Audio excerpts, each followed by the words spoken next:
What's going on, guys? I hope you're all having a wonderful day today. For those of you that are new to the channel, my name is Ty, and today in this video, we're going to be talking about Pixar's brand new feature film, Inside Out 2.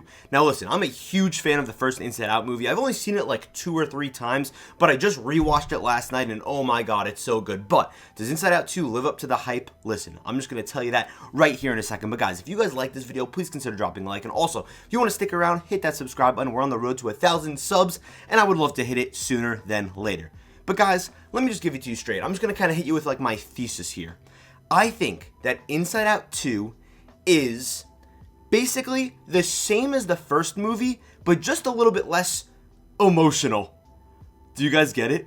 Do you guys get it? Okay, so basically the Inside Out movie is about emotion. In all seriousness, this is a great follow-up to the first film. Is it as good? No. Like I said, it's a little bit less emotional, and I know, haha, play on words, but it seriously is. I feel like it doesn't have that gut punch that the first film has, but I don't want to talk about the first film. I want to talk about the second film, which just released, and which I just saw about a half hour ago. But guys, let's just dive into things here. First of all, we've got, Riley now in a new stage of life. She's a teenager, right? There's puberty, there's boys, there's friends, there's high school, all these things that you gotta worry about. She is in a new stage of life.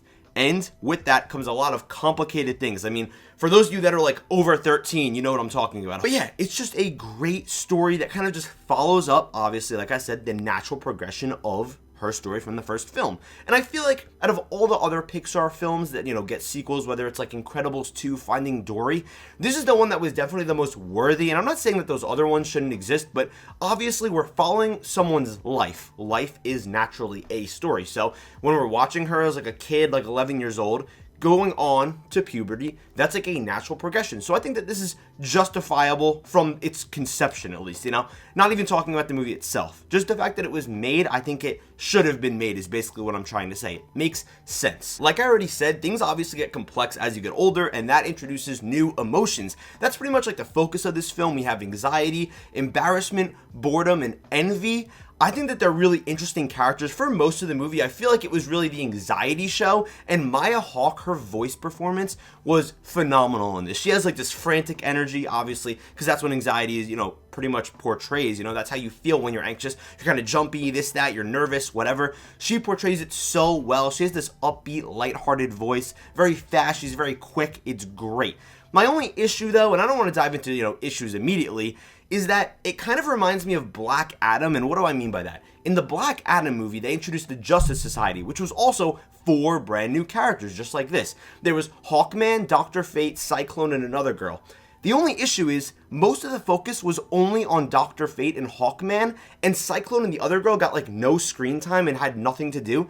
That's kind of what Inside Out feels like. It feels like anxiety and embarrassment are getting all the attention, and envy and boredom, if they weren't really in this movie, it wouldn't have been the biggest of deals. You know what I mean? Like, they don't really have too much to do. It's mostly the anxiety show, a good amount of embarrassment, and then little, envy and boredom things. They're kind of just there in the background. That's one complaint, but they are interesting characters regardless. One thing that I really need to talk about here is the comedy in this movie. There are some really, really, really funny parts in this that obviously play off, the emotions, what goes on in your head, all that, but also messing around with different types of animation, which I really love. It was super interesting to look at. Some of these scenes are just great, especially, when we go into the secrets, which if you saw the movie, you'll know what I'm talking about. Such an awesome, hysterical scene.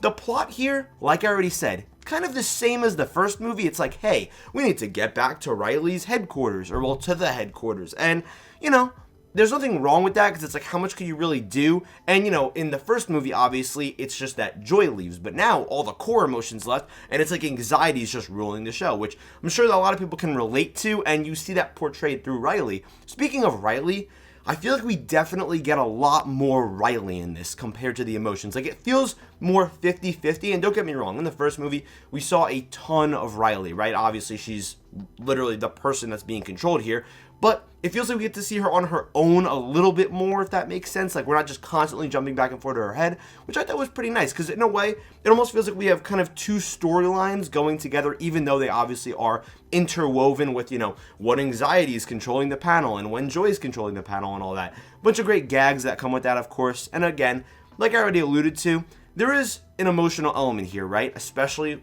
again, I'm just saying, because it is a huge focus of this movie, it's the focus of this movie, with anxiety being at the forefront. You know, as you grow up, you start to realize, oh my God, I kind of care, you know, how people think about me and how they perceive me. And, oh, if I do this, I could set myself up here. Or, oh my God, what if this happens? Maybe something will go wrong.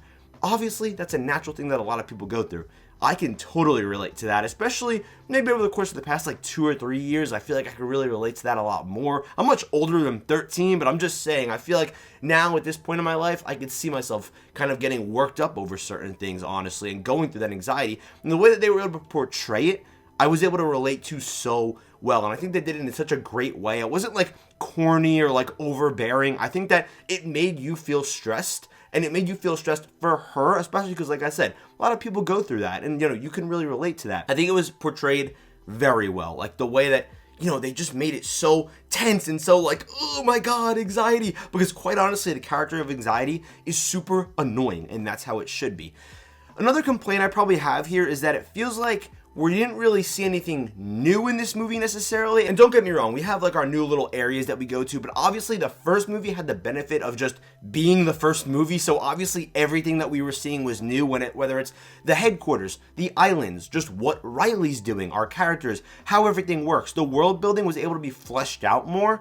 So that means that in this movie, it's not as new, so they have to kind of improvise by adding new emotions and adding just like a couple of new things, but it kind of feels like we're like retreading here and we're kind of doing the same thing over again.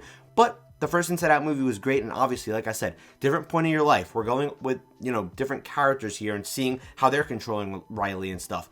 I think that obviously was the natural way to go here, like I already said, and it makes sense. I don't really have a problem with it. I'm just saying that it does feel a little bit similar to that first movie, but overall, I've got to say, this is definitely a return to form for Pixar. I don't think that it's a home run, and I could see myself maybe on rewatch liking it better. I feel like I said that a lot about, you know, movies in general whenever I'm reviewing them, but I feel like I could see myself maybe bumping up my score, which I'm going to be giving at the end of this video, by the way, so stick around for that. But it feels like just a much needed double. I don't know how many of you watch baseball, but, you know, just like a moderately above average film, which is fine, especially that it's playing off, you know, another movie. It's a sequel, so I think that they did a great job. I really don't have that many complaints here. I could be kind of picky, but like I already said, this movie is very funny, but I feel like it's only funny in the first half, and then in the second half, I pretty much didn't laugh at all, but I feel like it wasn't as emotional as the first movie was, where, you know, you're like practically crying. That's a movie that easily makes me tear up. I was kind of just like in this state of like, yeah, I'm just watching a movie. Oh yeah, this is pretty emotional. But I wasn't really like on the verge of tears or anything like the first movie pretty much had me. So kind of just felt like this weird empty zone of emotion, quite honestly. And don't get me wrong, there is a nice climax. It does make you feel a little bit of something, but it's just not that first movie. I know that's unfair to compare to because, you know, it was such a great film, but just generally, I'm just saying, I feel like that is a flaw where like the first half, it feels kind of bright, colorful. Then the second half, it's kind of like, hey, this is the plot. And again, I'm getting kind of picky here. I did really enjoy the film. Overall, I feel like it was paced decently, especially that, you know, it's on the shorter side. It's like an hour and 30 minutes, hour 35. That's all you need. If this was any longer, I think it actually might have got a little bit boring. But yeah, it was stressful enough. It was emotional enough. And of course, it was Inside Out 2. It was a Pixar film. Who doesn't love Inside Out? Who doesn't love seeing all these characters again, watching them interact with each other? Again, maybe some characters get left behind a little bit. They don't have as much to do. We don't have Bill Hader anymore playing Fear, and also Mindy isn't playing Disgust. But you don't really miss him too much because, like I said, there's more characters, so they have less to say. You don't notice it too much, honestly. You don't, like, need to be paying Bill Hader a ton of money for just a super small role, realistically. I think it's perfectly fine that they recast him. Didn't notice a thing. But your stars are here to play, you know? Amy Poehler, is that her name? Powler? I don't know how to say her name. She's great. I thought she was great in this, of course, as Joy. She's your main lead. You got to keep her in here. And then again, Maya Hawke's the standout. Ayo Edebiri, hopefully I'm pronouncing her name right. I'm pretty sure I am at this point. I'm Ayo Edebiri. She's just great as Envy and the little moments that she gets. And yeah, I mean, I think that pretty much wraps up my thoughts for Inside Out 2. Inside Out 2 is a super enjoyable film. Again, I don't think it's a home run, but it's a much needed return to form film for Pixar. We are officially super back in the theaters. And again, I know we've been back in the theaters, but I just love the movie theaters, man. And I want us to stop all this streaming stuff. It's really getting frustrating. And like I was saying, I just feel like at the end of the day, to kind of just wrap up my thoughts here, this is a very above average film, which sounds like I'm kind of dissing it in the way because I know Pixar, you know, their expectations are like always up here, but I think that's just what they need right now, and I think it feels like their trajectory is just starting to kind of get exponentially higher, and hopefully we could have like a Pixar renaissance. I really believe in them now. I can't wait to rewatch this film. Maybe I'll go rewatch it soon in the theaters. But guys, I would totally recommend this film. If I had to give it a rating, what am I going to rate Inside Out 2? I think that what I'm going to stand on for Inside Out 2 at this moment in time, and yes, my opinion can change. Believe it or not, your movie opinions can change, especially if I watch it a second time. I'm going to give it a 4 out of 5. I don't think it's as good as the first one, but that's perfectly fine because the first one set the bar so goddamn high that, you know, you can't expect it to hit that, especially nowadays where Pixar is kind of trying to like crawl themselves up, you know, from this dark little realm that they've been in, even though I feel like they've had some, you know, hits and misses, but that's a video for another day. But guys, Inside Out 2 is a blast. Go see it. Go support Pixar because they're the GOATs, man. We grew up with Pixar, at least if you're like around my age. Quite honestly, though, everyone loves Pixar. So guys, thank you so much for watching this video. I love you guys, and I'll see you in the next video.